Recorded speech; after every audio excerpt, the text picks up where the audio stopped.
Hello friends, എല്ലാവർക്കും job ഹണ്ടറിന്റെ പുതിയൊരു YouTube വീഡിയോയിലേക്ക് സ്വാഗതം. അപ്പോൾ ഞാൻ ഇന്ന് നിങ്ങളുടെ മുന്നിലേക്ക് എത്തിയിരിക്കുന്നത് നമ്മുടെ കേരള ബാങ്ക്, അതായത് കേരള സ്റ്റേറ്റ് കോഓപ്പറേറ്റീവ് ബാങ്കിലെ തൊഴിലവസരവുമായിട്ടാണ്. കേരള സ്റ്റേറ്റ് കോഓപ്പറേറ്റീവ് ബാങ്കിൽ ഇപ്പോൾ 2 തസ്തികകളിലായിട്ട് നിരവധി ഒഴിവുകൾ റിപ്പോർട്ട് ചെയ്തിട്ടുണ്ട്. ഏകദേശം 240ഓളം ഒഴിവുകൾ നിലവിൽ റിപ്പോർട്ട് ചെയ്തിട്ടുണ്ട്. 2 പോസ്റ്റ് എന്ന് പറയുമ്പോൾ ഓഫീസ് അസിസ്റ്റന്റ് പോസ്റ്റും ക്ലർക്ക് അഥവാ കാഷ്യറിന്റെ പോസ്റ്റിലുമായിട്ടാണ് ഇത്രയും വേക്കൻസീസ് റിപ്പോർട്ട് ചെയ്തിട്ടുള്ളത്. കേവലം 7ാം ക്ലാസ് മാത്രം യോഗ്യത ഉള്ളവർക്ക് ഈ ഒരു ഓഫീസ് അസിസ്റ്റന്റ് പോസ്റ്റിലേക്ക് അപ്ലൈ ചെയ്യാവുന്നതാണ്. ആ ഒരു പോസ്റ്റിൽ തന്നെ അത്യാവശ്യം നല്ല വേക്കൻസീസ് വന്നിട്ടുണ്ട്. സോ എങ്ങനെയാണ് അപ്ലൈ ചെയ്യേണ്ടത്, ഇതിൽ അവർ ചോദിക്കുന്ന മറ്റു യോഗ്യതകൾ, അതായത് ക്ലർക്കിന്റെ ഒക്കെ യോഗ്യത എന്താണ് വരുന്നത് മുതലായ കാര്യങ്ങളൊക്കെയാണ് നമ്മൾ അവരുടെ ഒഫീഷ്യൽ നോട്ടിഫിക്കേഷൻ യൂസ് ചെയ്ത് ഈ ഒരു വീഡിയോയിൽ ഡീറ്റെയിൽ ആയിട്ട് നോക്കാൻ പോകുന്നത്. സോ നമുക്ക് അതിന്റെ ഡീറ്റെയിൽസിലേക്ക് കടക്കാം. അതിനു മുന്നേ എനിക്ക് നിങ്ങളോട് പറയാനുള്ള ഒരു കാര്യം എന്താണെന്ന് വെച്ചാൽ, നിങ്ങൾ ആദ്യമായിട്ടാണ് എൻ്റെ ഈ ചാനൽ കാണുന്നതെങ്കിൽ ദയവായി നിങ്ങൾ എൻ്റെ ഈ ചാനൽ ലൈക്ക് ചെയ്യുക, ഷെയർ ചെയ്യുക, സബ്സ്ക്രൈബ് ചെയ്യുക. ഒപ്പം ഇതുപോലുള്ള ലേറ്റസ്റ്റ് വേക്കൻസീസിനെയും റിക്രൂട്ട്മെന്റ് നോട്ടിഫിക്കേഷൻസിനെയും കുറിച്ച് പെട്ടെന്ന് അറിയാൻ ദയവായി നിങ്ങൾ ആ ഒരു ബെൽ ബട്ടൺ കൂടി ക്ലിക്ക് ചെയ്യുക. അപ്പോൾ നമുക്ക് ഈ ഒരു റിക്രൂട്ട്മെന്റ് കൂടുതൽ ഡീറ്റെയിൽസിലേക്ക് കടക്കാം. ഏറ്റവും ആദ്യം നമുക്ക് കോമൺ ആയിട്ട് അപ്ലൈ ചെയ്യാൻ പറ്റുന്ന പോസ്റ്റായ ഓഫീസ് അറ്റൻഡന്റ് പോസ്റ്റിന്റെ ഒരു നോട്ടിഫിക്കേഷന്റെ ഡീറ്റെയിൽസ് നോക്കാം. ഈ ഒരു നോട്ടിഫിക്കേഷൻ, 2 നോട്ടിഫിക്കേഷനും പ്രസിദ്ധീകരിച്ചിട്ടുള്ളത് നമ്മുടെ കേരള പബ്ലിക് സർവീസ് കമ്മീഷനാണ്. കേരള PSC ആണ് ഇതിലേക്ക് എക്സാം നടത്തി ഇതിന്റെ റിക്രൂട്ട്മെന്റ് നടത്തുന്നത്. ഇതൊരു സ്ഥിര നിയമനമാണ്, ഒരു സർക്കാർ ജോലി തന്നെയാണ് ഇതിൽ വരുന്നത്. കേരള ബാങ്കിലാണ് നിങ്ങൾക്ക് നിയമനം ലഭിക്കുന്നത്. ആദ്യത്തെ നോട്ടിഫിക്കേഷൻ വന്നിട്ടുള്ളത് ഓഫീസ് അറ്റൻഡന്റ് പോസ്റ്റിലേക്ക് കേരള ബാങ്കിൽ, അതായത് കേരള സ്റ്റേറ്റ് കോഓപ്പറേറ്റീവ് ബാങ്ക് ലിമിറ്റഡിലാണ്. സ്കെയിൽ ഓഫ് പേ വരുന്നത് 16,500 to 44,050 ആണ്. നിലവിൽ റിപ്പോർട്ട് ചെയ്തിട്ടുള്ള വേക്കൻസി 125 വേക്കൻസി ആണ്. വേക്കൻസീസ് ഈ ഒരു റാങ്ക് ലിസ്റ്റിന്റെ കാലാവധി എത്ര വരെ ഉണ്ടോ ആ ഒരു കാലാവധിക്കുള്ളിൽ എത്ര വേക്കൻസീസ് റിപ്പോർട്ട് ചെയ്യുന്നുണ്ടോ അതിന്റെ നിയമനം കംപ്ലീറ്റ് ഇതിൽ നിന്നായിരിക്കും നടക്കുക. സോ അത്യാവശ്യം നല്ല വേക്കൻസീസ് നിങ്ങൾക്ക് ഇതിൽ പ്രതീക്ഷിക്കാവുന്നതുമാണ്. Method of appointment direct recruitment ആണ്, അതായത് സ്ഥിര നിയമനമാണ്. പ്രായപരിധി വരുന്നത് 18 വയസ്സ് മുതൽ 40 വയസ്സ് വരെയാണ്.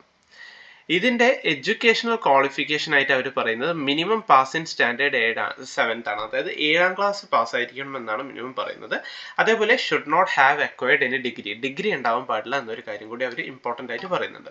അതായത് നമ്മുടെ കോമൺ ആയിട്ട് കേരള PSC കോൾ ചെയ്യുന്ന ലാസ്റ്റ് ഗ്രേഡ് സെർവന്റ് എക്സാം പോലെ തന്നെയാണ് പറയുന്നത്. 7ാം ക്ലാസ് പാസ് ഉണ്ടാവണം, അതേപോലെ ഡിഗ്രി ഉണ്ടാവാൻ പാടില്ല. അതാണ് ഇതിന്റെ ഒരു എഡ്യൂക്കേഷണൽ ക്വാളിഫിക്കേഷൻ ആയിട്ട് അവർ പറയുന്നത്. ഇതിലേക്ക് നിങ്ങൾ അപ്ലൈ ചെയ്യേണ്ടത് കേരള PSCയുടെ ഒഫീഷ്യൽ വെബ്സൈറ്റ് വഴി തന്നെയാണ്. അപേക്ഷ സ്വീകരിക്കുന്ന അവസാന തീയതി വരുന്നത് 15/5/2024 ആണ്. സോ ഇതാണ് ഒരു നോട്ടിഫിക്കേഷൻ. അടുത്ത നോട്ടിഫിക്കേഷൻ തന്നെ വരുന്നത് കേരള ബാങ്കിൽ തന്നെ ക്ലർക്ക് അഥവാ കാഷ്യർ പോസ്റ്റിലേക്കാണ്. അതിന്റെ സാലറി സ്കെയിൽ വരുന്നത് 20,280 രൂപ to 54,720 ആണ് ഇതിന്റെ ഒരു സാലറി സ്കെയിൽ വരുന്നത്. വേക്കൻസീസ് നിലവിൽ 115ഓളം വേക്കൻസീസ് റിപ്പോർട്ട് ചെയ്തിട്ടുണ്ട്. സ്റ്റേറ്റ് വൈഡ് റിക്രൂട്ട്മെന്റ് ആണ് വരുന്നത്, അതായത് കേരളത്തിൽ എവിടെ വേണമെങ്കിലും നിയമനം ലഭിക്കാം. ആ ഒരു കാര്യം നിങ്ങൾ മനസ്സിലാക്കുക. ഡയറക്റ്റ് റിക്രൂട്ട്മെന്റ് ആണ് വരുന്നത്, സ്ഥിര നിയമനമാണ് വരുന്നത്. പ്രായപരിധി 18 വയസ്സ് മുതൽ 40 വയസ്സ് വരെ വരുന്നുണ്ട്. ഇതിന്റെ വിദ്യാഭ്യാസ യോഗ്യത നോക്കുകയാണെങ്കിൽ BComകാർക്ക് അപ്ലൈ ചെയ്യാവുന്നതാണ്. ഡിഗ്രി ഇൻ കൊമേഴ്സ് ഉള്ളവർക്ക് അപ്ലൈ ചെയ്യാവുന്നതാണ്.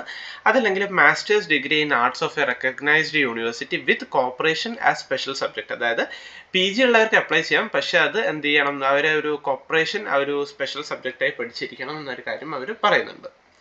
അതല്ലെങ്കിൽ ഏതെങ്കിലും വിഷയത്തിൽ degree plus higher diploma in cooperation or higher diploma in cooperation and business management ഒക്കെ കഴിഞ്ഞവർക്ക് ഇതിലേക്ക് അപ്ലൈ ചെയ്യാവുന്നതാണ്. അല്ലെങ്കിൽ ജൂനിയർ ഡിപ്ലോമ ഇൻ കോപ്പറേഷൻ ഒക്കെ കഴിഞ്ഞവർക്ക് അപ്ലൈ ചെയ്യാവുന്നതാണ്. അതല്ലെങ്കിൽ BSc, അത് കോപ്പറേഷൻ ആൻഡ് ബാങ്കിങ് മേഖലയിൽ നിന്ന് ഡിഗ്രി, കേരള അഗ്രികൾച്ചറൽ യൂണിവേഴ്സിറ്റി നൽകുന്ന ഒരു ഡിഗ്രി കഴിഞ്ഞവർക്കും ഇതിലേക്ക് അപ്ലൈ ചെയ്യാവുന്നതാണ്. സോ ഇത്രയുമാണ് ഈ ഒരു പോസ്റ്റിന്റെ വിദ്യാഭ്യാസ യോഗ്യത അവർ ചോദിക്കുന്നത്. ഇതിനും നിങ്ങൾ അപ്ലൈ ചെയ്യേണ്ടത് കേരള PSCയുടെ ഒഫീഷ്യൽ വെബ്സൈറ്റിൽ നിന്ന് തന്നെയാണ്. 15/5/2024 ആണ് ലാസ്റ്റ് ഡേറ്റ് ഇതിലേക്ക് വരുന്നത്. സോ ഇൻട്രസ്റ്റഡ് ആണെങ്കിൽ കേരള PSCയുടെ ഒഫീഷ്യൽ വെബ്സൈറ്റിൽ വിസിറ്റ് ചെയ്യുക. ഇതാണ് അവരുടെ ഒഫീഷ്യൽ വെബ്സൈറ്റ് വിസിറ്റ് ചെയ്യുന്നത് വരുന്നത്. 1 ടൈം രജിസ്ട്രേഷൻ ക്ലിക്ക് ചെയ്യുക. അപ്പോൾ ഇതുപോലുള്ളൊരു വെബ് പേജ് വരും. ആദ്യമായിട്ടാണ് നിങ്ങൾ കേരള PSCയുടെ ഒരു എക്സാമിന് അപ്ലൈ ചെയ്യുന്നതെങ്കിൽ new registration sign up button click ചെയ്ത് നിങ്ങളുടെ ബേസിക് ഡീറ്റെയിൽസ് കാര്യങ്ങളൊക്കെ കൊടുത്ത് ഒരു പ്രൊഫൈൽ ഉണ്ടാക്കുക. അതിനുശേഷം ഒരു യൂസർ ID പാസ്വേഡ് വെച്ച് നിങ്ങൾക്ക് ഡയറക്റ്റ് ലോഗിൻ ചെയ്ത് അപ്ലൈ ചെയ്യാവുന്നതാണ്. ഇനി ഓൾറെഡി യൂസർ ID പാസ്വേഡ് ഉള്ളവർക്ക് ഡയറക്റ്റ് സ്റ്റേറ്റ് വൈഡ് റിക്രൂട്ട്മെന്റിൽ കയറിയാൽ നിങ്ങൾക്ക് ഈ ഒരു വേക്കൻസീസ് അവിടെ കാണാൻ സാധിക്കുന്നതാണ്.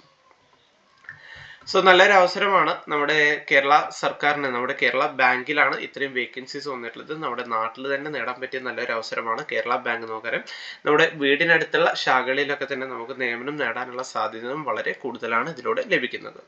സോ ഇൻട്രസ്റ്റഡ് ആണെങ്കിൽ മാക്സിമം പെട്ടെന്ന് തന്നെ അപ്ലൈ ചെയ്യുക. അതുപോലെ നിങ്ങളുടെ ഫ്രണ്ട്സൊക്കെ ബാങ്ക് മേഖലയിൽ ഒരു ജോലി, ഒരു കേരള സർക്കാർ ജോലി, ഒരു ഗവൺമെന്റ് ജോലി ആഗ്രഹിക്കുന്നവരാണെങ്കിൽ ദയവായി അവരിലേക്ക് കൂടി ഈ ഒരു വീഡിയോ അല്ലെങ്കിൽ ഈ ഒരു വേക്കൻസീസ് ഒന്ന് എത്തിച്ച് കൊടുക്കുക. സോ ഈ ഒരു ഇൻഫർമേഷൻ, ഈ ഒരു വേക്കൻസി അത് നിങ്ങളിലേക്ക് എത്തിക്കാൻ വേണ്ടിയാണ് ഞാൻ ഈ ഒരു വീഡിയോ ചെയ്തത്. വീഡിയോ നിങ്ങൾക്ക് എല്ലാവർക്കും ഇഷ്ടമായി എന്ന് കരുതുന്നു. വീഡിയോ ഇഷ്ടമായെങ്കിൽ ദയവായി നിങ്ങൾ വീഡിയോ ലൈക്ക് ചെയ്യുക, ഷെയർ ചെയ്യുക, സബ്സ്ക്രൈബ് ചെയ്യുക. അപ്പോൾ പുതിയൊരു വീഡിയോയുമായി കാണുന്നത് വരെ എല്ലാവർക്കും താങ്ക് യു.